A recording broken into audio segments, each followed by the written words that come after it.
రేయ్ ఎక్కడికి రా? అన్నా నా కళ్ళ ముందే మీపై కత్తి దూశాడు. వాళ్ళని ప్రాణాలతో బతకనివ్వకూడదన్నా.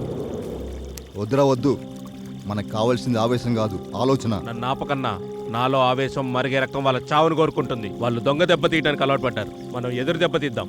ప్రాణభయంతో పరుగులు పెట్టేలా చేద్దాం. నువ్వు చెప్పింది నిజమే, కానీ ఇది సరైన సమయం కాదు. తొందరపడకు. వాళ్ళ కత్తులకు కసిగా సమాధానం చెప్దాం.